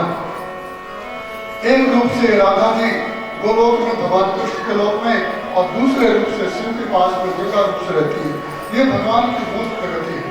अब ये मूल प्रगति का थोड़ा सा चरित्र पार्वती खंड में, और आप सुनो। माता पार्वती का ब्याह हो गया है, समय कम है, मैं बहुत सूक्ष्म में विस्तार में सुनाऊंगा, पूरा तो नहीं सुना पाऊंगा, समय अभावश, ज्ञान अभावश और उनकी कृपा, क्योंकि इतना कोई सुनने वाले कलिकाल में लोग मिलते नहीं जिनको पूरी कथा सुनाई जाए और जो पूर्णतया समझ सके। अम्बे महारानी की जय।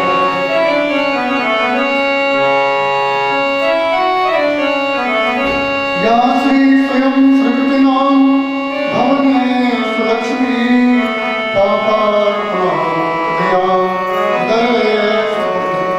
श्रद्धा सकल प्रवस्य लज्जा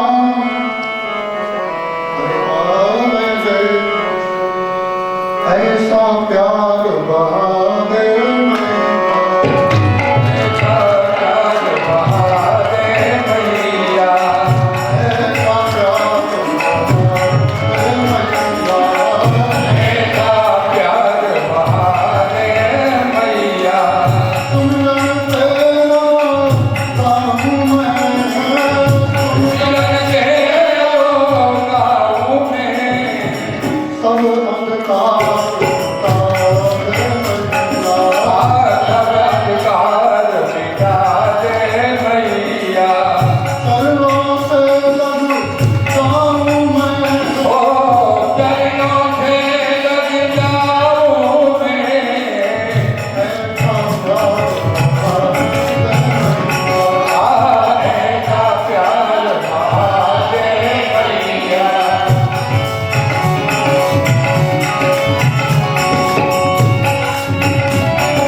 मैया तुझ पर बलि बलि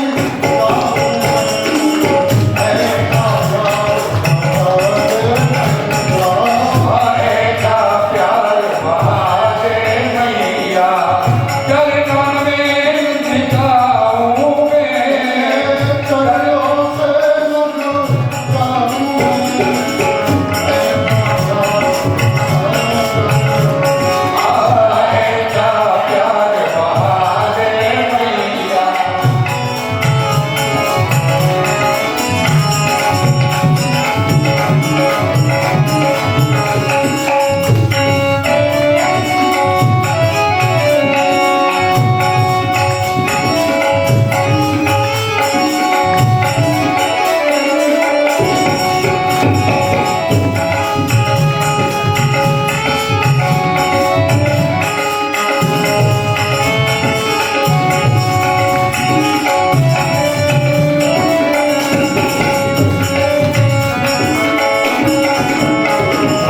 ऐसा प्यार का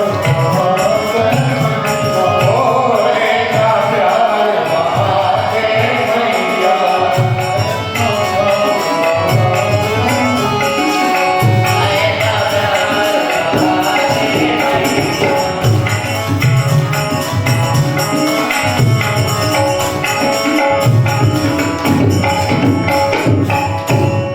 बोले मापति महादेव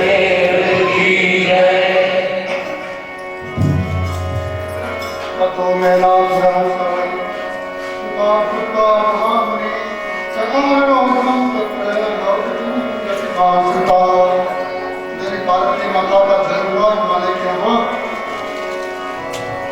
उस समय लौकिक की गति का आश्रय लेकर के देवी महामाया जगदम्बिका रोने लगी राजा हिमालय ने पुत्री का जन्म करके और नाना प्रकार के दान करो प्रकार के किया यदि थे बहुसागरम उत्सवम कालिया मास्तुम बहुवकम राजा हिमालय ने नाना प्रकार के गवैयों को बुलाया लोगों ने नाना प्रकार के गीत कीर्तन गाए और उन्हें ब्राह्मणों को दान दिया देवी और महामाया को राजा हिमालय ने अपनी पुत्री मान करके ब्राह्मणों को दान मान करके बाजे बजवाए नृतकों को बुलाया दान दिया और नाना प्रकार के पुण्य उत्सव कराए इसके बाद में वरुण आता है ब्रह्मा जी ने सुनाया नारद को नारद तुम सदा ही भगवान की लीला से यत्र तत्र घूमने वाले पुण्यात्माओं को और उनका पुण्य प्रदान करने के लिए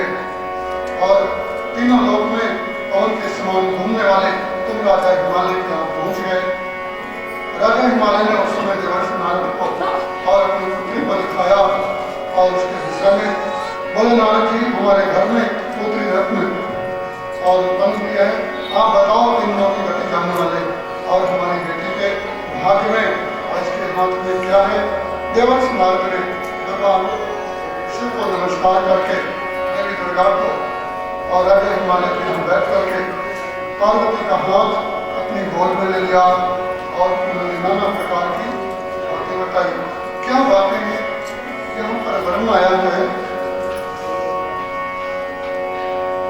देवी पार्वती बहुत जल्दी जल्दी धीरे धीरे और बुद्धि को प्राप्त होने लगी देवर्षि नारद ने कहा ये कन्या अपने माता पिता को और तीनों लोक में सबसे उत्तम लोक को ले जाएगी तुम्हारी कीर्ति भी कायम कर देगी इसकी कीर्ति तो कायम रहेगी इसके पालने वाले भाई बंधुओं को भी ये कीर्तिमान और स्वर्ग में स्थान देना जरूर होगी मैं झूठ नहीं बोलता सत्य करता हूँ दूसरी बात यह इससे बढ़कर के दुनिया में कोई कन्या है ही नहीं न भूतों न भविष्य न होगी और न होने वाली है राजा हिमालय इसलिए तो महान सद्भागी हो परंतु विधाता ने गुण दोष में तीन प्रकार इस जगत में जितनी अच्छाई है कुछ कुछ उतनी बुराई भी है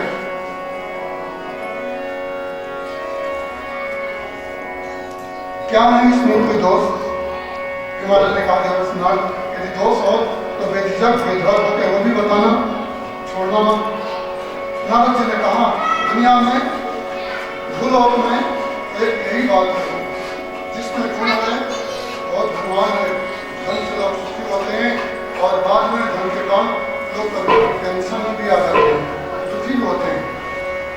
नाना प्रकार के लोग आत्महत्या कर लेते हैं और भी किस किस प्रकार से दुखी होते हैं। क्यों? कर्म के वशीभूत होता है।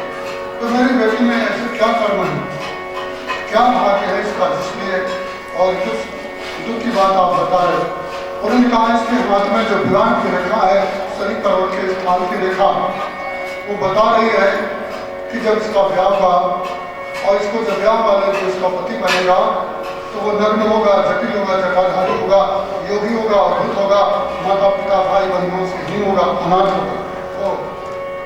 देवी बहना ने दोनों काम लिए और बोलने लगी मेरी बेटी एक राजा की बेटी, राजा की कन्या, राजकुमारी और सबसे सुंदर गौरवर्ण वाली, और इसका पति ऐसा होगा माता पिता भाई बंधु परिवार से हीन, जो भी जटिल काम बिना कोई कामना करने वाला, ना उसके पास में कोई ग्राहक की सामग्री है, ऐसा विचित्र हो। नारद जी ने कहा घबराओ मत नैना देवी, विधाता ने उसके लिए उपाय भी दिया है। क्या उपाय है? कोई एक लाइन दीवार में बनी हो, उस लाइन को छोटी बड़ी करने के लिए एक दूसरी लाइन मार देना चाहिए। छोटी लाइन मारना है, बड़ी यदि दिखना है तो छोटी चीज दो, बड़ी दिखेगी। जब छोटी करना है तो बड़ी लाइन मार दो, छोटी दिखने लग जाएगी। कांटा कांटे से ही निकलता है, एक कर्म को दूसरे कर्म करके मनुष्य काट सकता है। भाभी मेघ से कई त्रिपुरारी। भगवान शंकर एक ऐसे देवता है कि हमारे मस्तक और हाथ की यदि कोई रेखा गड़बड़ हो तो उनकी आराधना करने से वो ठीक हो जाती है। लोमस महाराज सूत्र जाति में उत्पन्न हुए थे, अपनी जीविका बताइए। राजा इंद्रदुम्न ने, जिन्होंने जगन्नाथपुरी का मंदिर बनाया, आपके मालवा के रहने वाले थे। जगन्नाथ जी को उन्होंने अपनी भक्ति से उड़ीसा समुद्र किनारे और यहाँ से मालवा से गए, यहाँ जाकर के उन्होंने जगन्नाथ जी को प्रसन्न करके जगन्नाथ जी का मंदिर बनाया और यही परंपरा है। आज जो वहाँ के राजा हैं जगन्नाथ जी के, आपके मालवा के राजा राजपूत थे और अभी भी उनका वंश चल रहा है। जगन्नाथ जी वहाँ के दीवान हैं। तो उनको उन्होंने लोमस महाराज से पूछा था समुद्र किनारे, महाराज आपके शरीर में जो रोम है पूरे रीछ के समान और नीचे एक बात भी नहीं है, क्या करना? उन्हें कहा राजन ये बात बड़ी गोपनीय है, ना कोई जड़ी खाता हूँ, ना मुझे कोई विद्या मालूम है, ना कोई मंत्र का प्रभाव है। जो है सुन लो। पूर्व जन्म में अकाल पड़ा था, मैं शूद्र जाति एक युवक था। तो जब अकाल पड़ा, लोग मरने लगे, गांव के लोग सब पलायन कर गए, जो जहाँ जिसको मनाया। तो मेरे घर के भाई लोग जब मर गए अकाल में, बीमारी में, तो मैं भी नगर को छोड़ के परदेश गया। ध्यान देना, जो आदमी कल कथा आई थी, ठंड से सिकुड़ते हुए को जो आदमी लकड़ी जला के ठंड भगा दे, कोई आदमी मर जाए, उसका कोई भाई बंधु न हो, तो जो उसको कफन लकड़ी दे दे, ये बहुत पुण्यात्मा होते हैं, अग्नि लोग को जाते हैं।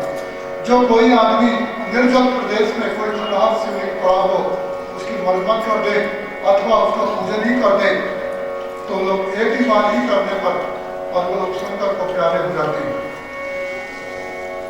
इंद्रदुम्न, मैंने भी उस समय अकाल में और बच करके देश छोड़ के और विदेश चला गया। वहां जाकर के एक तालाब देखा, तो तालाब में पानी था, उसमें कमल खिले हुए थे। मैंने स्नान किया, जी भर के जल पिया और कमल के पत्ते में पानी भर करके वहीं एक शिवलिंग था। किसी ने प्राचीन पर प्रजा सब मर गई थी, वीरान हो गया था देश, तो मैंने पद्म के पत्र में जल भर करके और शिव जी को अभिषेक कर दिया। और अकाल तो पड़ा ही था, अन्न के बिना सब लोग मर गए थे, कलयुग का समय था। मैं भी अभी कलयुग में अकाल पड़ने वाले हैं और लोग मरेंगे। आने वाले समय पर अन्न बिना सब लोग मरे, कलिकाल में बाद दुकान पर। तो उस कलयुग के दुकान में मैं गया, मर गया। मरने के बाद मुझे ब्राह्मण के शरीर में जन्म मिला, तो मैं पूरे दिन की बात को जानता था। एक दिन मैं अपने घर पर बंधुओं को छोड़ करके विदेश में चला गया, शंकर जी का पूजन किया। तो शंकर जी पूर्व जन्म के मेरे पूजन से संतुष्ट होकर के दर्शन दिए। उन्होंने कहा वर मांगो। मैंने कहा भगवान वर देना है तो मुझे अजर अमर कर दो। भगवान शिव जी ने मुझे को मस्तक कर लिया। बोले जो आदमी रजबीर से कर्म होता है, यह अमर नहीं होता, इस शरीर को छोड़ना पड़ता है। इसलिए ब्राह्मण पुत्र कोई दूसरा वर मांग ले। लोमल जी कहते हैं मैंने भगवान शंकर से कहा यदि देना ही चाहते हो तो शरीर में जितने रोग छिद्र है ना, इतने बार दुनिया नष्ट हो, इतने कल्प, इतने महाप्रलय हो, तब मैं मरूं। भगवान शंकर ने मुस्कुरा दिया, ये तो अजर अमर से भी कई गुना आयु है। वह ब्राह्मण देवता क्या वरदान मांगा। भगवान शंकर ने कहा ठीक है, ऐसा ही होगा। कई कल्प, कई महाकल्प व्यतीत हो जाएंगे जब तुम्हारे शरीर के इतने रोम टूटेंगे, इसके बाद तुम मरोगे। राजन, मैंने ऐसे करोड़ 3.5 करोड़ रोम होते हैं आदमी के, तो आधे रोम मेरे टूट गए कमर के नीचे के और ऊपर तक मेरे शरीर में, और रोम का एक चक्कर बना हुआ रीछ के समान मेरा शरीर रोम कूप से भरा है। नीचे के रोम चले गए, इतने मैंने दुनिया देख लिया। मैंने भगवान शंकर से प्रार्थना किया था कि मैं अंत में मैं सदा ही हर दिन आपकी पूजा करूं, आपका स्मरण करूं, रात पाठ विषय भोग में मेरा मन न लगे। इसलिए जब से मैंने भगवान शंकर का भजन करना ही जीवन का एक व्यवसाय बना लिया। इतने कल्प व्यतीत हो गए और मरने के बाद में भगवान शंकर का सेवक पार्षद बनूंगा, छोड़ बनूंगा। न कोई दवाई खाता हूँ, न कोई मंत्र का प्रभाव है, न कोई तीर्थ का प्रभाव है। तो जो भगवान शंकर की शरण ले लेते हैं वो भी शंकर के समान हो जाते हैं। इसलिए मैना देवी तुम घबराओ मत, भगवान शंकर का जो मंत्र जप करते हैं और भगवान शंकर की शरणागति ले लेते हैं तो वो भी उनके भाग्य की रेखा भी बदल जाती है। आज लोमस महाराज जिंदा है और आप लोग बीमारी से और मृत्यु से परेशान हैं। सब लोग मृत्यु से डरने के लिए, हमने देखा है जो 90-95 वर्ष के लोग हैं वो भी हॉस्पिटल जाते हैं। आप क्यों जा रहे हो? बोले दवा कराने के लिए। क्या हॉस्पिटल जाओगे तो मरोगे नहीं? बोले मरेंगे तो सही, पर बीमारी से तो नहीं मरेंगे। अरे बीमारी हॉस्पिटल में भी रहेगी, क्या डॉक्टर के माँ बाप नहीं बीमार होते? क्या डॉक्टर नेता मंत्री नहीं बीमार होते? सब बीमार होते हैं। ये तो ज्यादा ही बीमारी से मरते हैं। और जो साधु संत लोग हैं, फकीर फक्कड़ लोग, हाँ इनकी कितनी सुंदर गति होती है। आप देखो गजानन बाबा, संत ज्ञानेश्वर महाराज, धुनी वाले दादा और भी कबीर बाबा, मीराबाई भगवान के शरीर में, भगवान की मूर्ति में सो गए। न कोई हॉस्पिटल गए और न ही कहीं इन्होंने कोई दवाई कराया। राह भरोसे राम के तो पर्वत पर आ गया। इसलिए ये भगवान शंकर की शरण ग्रहण करना चाहिए। देवी पार्वती के दिल में बात जम गई। उन्होंने बताया माता पिता को कि आज मैंने ऐसा सपना देखा है कि एक और रंग का ब्राह्मण सुंदर वस्त्र पहन करके मुझे बता रहा है कि राजकुमारी तुम वन में जाओ, शिव की आराधना करो। सपने की बात पहले भी आई है, माता पार्वती ने भी स्वप्न देखा है। आजकल के वैज्ञानिक कहते हैं स्वप्न झूठ है, ये झूठ है, वो झूठ है, अंधविश्वास है, सबको अंधविश्वास है। वैज्ञानिक डॉक्टर कहें वो सही, बाकी सब अंधविश्वास है। ठीक है। स्वप्न में आपको बात बताते हैं, नंद बाबा को जिस समय मथुरा में भगवान कृष्ण, बलराम, वसुदेव जी ने नंद बाबा को बोले अब तो अपने नगर को चले जाओ भयंपुरवा, अब हम लोग नहीं जाएंगे, नहीं रहेंगे। उस समय नंद बाबा ने बोले थे कृष्ण दाऊ, मैंने स्वप्न देखा है कि मेरे ऊपर का छत्र कोई ले जा रहा है, मेरे घर को छोड़ करके कोई गाय भाग रही है, अब मैं गाय को पकड़ रहा हूँ। तो उस समय भगवान कृष्ण ने स्वप्न की बात बताई है, पार्वती की बताएंगी। नंद बाबा जिस आदमी को स्वप्न में दिखे मेरे घर को छोड़ के मेरी गाय जा रही है, तो समझ लेना अपनी लक्ष्मी छोड़ देगी, कन्या भागेगी, कन्या मर जाएगी, अथवा गाय भाग जाएगी, गाय मर जाएगी, या पत्नी भाग जाएगी, पत्नी मर जाएगी, या चोरी हो जाएगी। कोई घर में अनहित होगा, दुख होगा। यदि स्वप्न में दिखे गाय घर आ रही है तो समझ लेना लक्ष्मी जी आदमी वाली है, कोई बहुत बड़ा फायदा होगा। नहीं बहू आएगी, नहीं गाय आएगी, या कुछ प्राप्ति होगी। दूसरी बात, यदि आप देख लो स्वप्न में कि हम हाथी में बैठे हैं तो चुनाव जीतने वाले हो, राजा बनने वाले हो। यदि स्वप्न में आप देख लो कि हम भैंस के ऊपर बैठ करके नाच रहे गा रहे तो समझ लेना एक्सीडेंट होने वाला है, या बीमारी आने वाली है, या मृत्यु आने वाली है, या मानहानि होगी। यदि स्वप्न में देख लिया कोई सुंदर सफेद रंग का वस्त्र पहना हुआ ब्राह्मण हमें आशीर्वाद दे रहा है, या पीला वस्त्र पहना हुआ, तो समझ लेना भगवान शिव जी और नारायण आपको आशीर्वाद दे रहे हैं। हमारे सेठ जी जब हम परिक्रमा में गए थे तो यही स्वप्न देखा था कि दोनों हाथ से बाबा हमको आशीर्वाद दे रहे हैं। हम नहीं दे रहे थे, ये सिद्धनाथ भगवान ही आशीर्वाद दे रहे थे, और वो आशीर्वाद ये रूप में फलीभूत होना है। पार्वती ने भी कहा, मैंने स्वप्न में मैं देखा है कि एक ब्राह्मण ने मुझे ये उपदेश किया। बोलो मापति महादेव की जय। भगवान कृष्ण ने बताया, नंद बाबा ब्राह्मण जब दिखे, कोई संत दिखे तो समझ लेना नारायण दिखते हैं या शिव जी दिखते हैं। तो शिव जी ने उपदेश दिया है कि तुमको वन में जाकर के तप करना चाहिए, बिना तप के और संसार में पुरुषार्थ सिद्ध नहीं होता। आजकल के लोग बोलते हैं हमारी पढ़ाई अच्छी हो जाए और हम पढ़ाई कर लें अच्छी, और दूसरी बात हमारी नौकरी लग जाए, पर एक कार्य नहीं करना चाहते। कौन सा कार्य है? वो कार्य है तपस्या। तपस्या करने में किसी का मन नहीं लगता, बस नौकरी मिल जाए और क्या चाहिए, शादी हो जाए और क्या चाहिए, बच्चे हो जाए और क्या चाहिए। फिर तो जो देने वाला है वही पाखंडी धोखी हो जाए। सब कुछ मिलने के बाद एक संत ने हरिद्वार के बीच में जंगल में रहते थे, तो उनके कपड़ों को चूहा काट देता था। तो किसी ने उनको एक बिल्ली का बच्चा दे गए। बिल्ली का बच्चा दे गए तो बिल्ली के बच्चे को उस समय एक कुत्ता बार बार आकर के झपटा मारता था। उन्होंने तुरंत ही उस बिल्ली को कुत्ता बना दिया। कुत्ता बना दिया, जंगली तेंदुआ बार बार कुत्ते को आकर के झपट्टा मारता। महाराज जी ने उस कुत्ते को बाद में शेर बना दिया। शेर बना दिया, थोड़े दिन बाद संत ने देखा वो आने वाले लोगों के ऊपर झपट्टा मारने लगा शेर। उनका ओहो, बिल्ली से शेर बन करके एक अपने आप ही भाग बन गया। उन्होंने तुरंत ही और उसको बिल्ली बना दिया, वहां से भगा दिया। संसार का नियम है, जिसको आप सब कुछ दोगे देते देते और कभी कभी आपके जीवन में और आफत का कारण बन जाता है।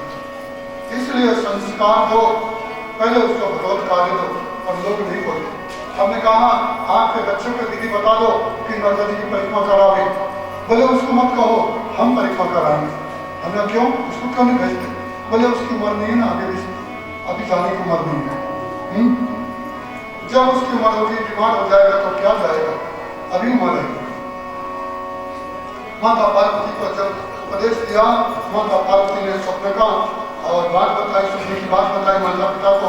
देवर्षि नारद ने नमः शिवाय मंत्र दिया, बोले देवी जाओ भगवान शंकर को अपने हृदय में धारण करना।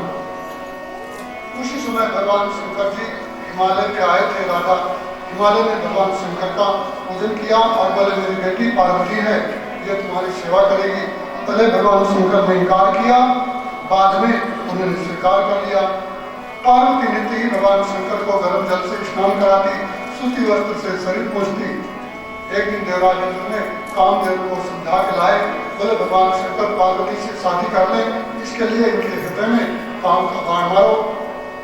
ब्रह्मा जी ने तो पहले श्राप दे दिया था कि जिस बाण से मैं अपनी बेटी को देख के विकल हुआ हूँ, वही बाण जब भगवान शंकर के ऊपर लगेगा तो शंकर तुमको जला के बाण से खाक कर डालेंगे।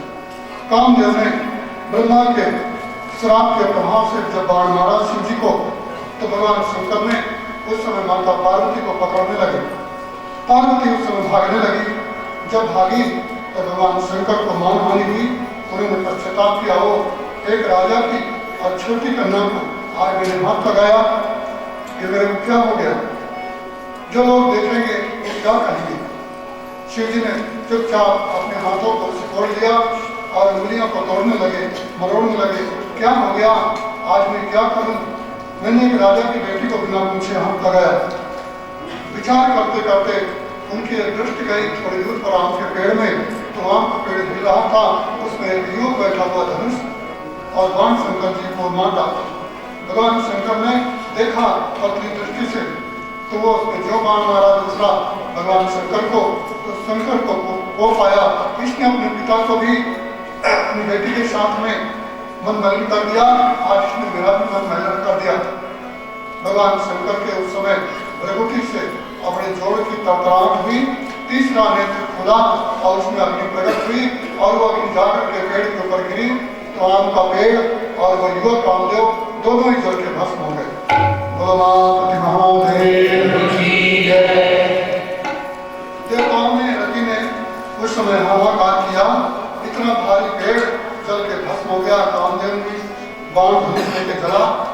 रति ने भगवान शंकर के चरणों में रोने लगी, भगवान मुझे विधवा कर दिया। देवताओं की स्त्रियां कभी विधवा नहीं होती और मैं दक्ष की कन्या हूँ, रति पतिव्रता, और मैं विधवा कैसे हो गई? क्या शिव जी कभी ऐसा हो सकता है? देवताओं की स्त्रियां विधवा नहीं होती, मैं विधवा क्यों हुई? मेरे पति का जन्म तो ब्रह्मलोक में हुआ है, अमृत लोक में मरा और जल के मरा कालमार्ग से, एक घोर गति को प्राप्त हुआ।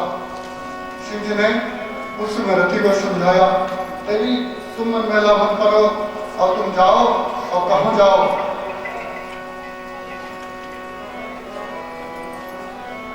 इस समय अपने पति की भस्म को ले लो, जैसे मैंने सती की भस्म को इकट्ठा किया था, और उस भस्म को लेकर के समरासुर के यहाँ चली जाओ, उसकी नौकरानी बन जाना, वही तुम्हारा पति तुम्हें मिल जाएगा। किस रूप में मिलेगा? भगवान कृष्ण ने कहा, मेरी अंतरात्मा के मेरे हृदय के खिलौने हैं परमात्मा गोलोकपति श्री हरि, और वो गोलोकपति जिस समय मृत्युलोक में और यदुवंश में जन्म लेंगे, द्वारिका में उनका विवाह होगा, उनकी पत्नी के गर्भ से तुम्हारा पति उत्पन्न होगा, तुम जाओ।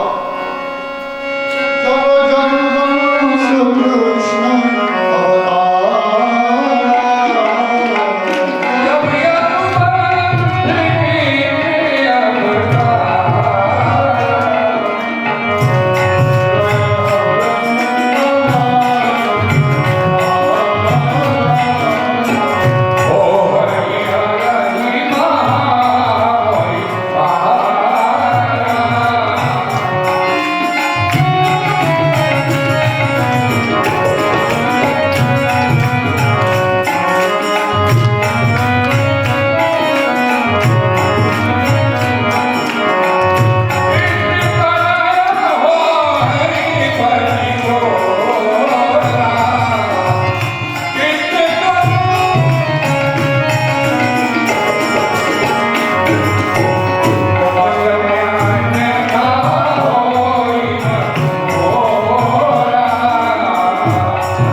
जिनको सम्राट ने द्वारिका से उठा करके और समुद्र में फेंक दिया था, उसको एक मछली खा गई थी।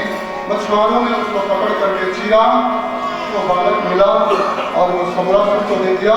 सम्राट ने दान बाग बनाने वाली रति को दे दिया था और वो रति का पति बना, भगवान कृष्ण का पुत्र। सो आपने भागवत में और ये कथा सुने होंगे, ये शिव पुराण में इसकी उत्पत्ति यही पर आई है। भोलापति महादेव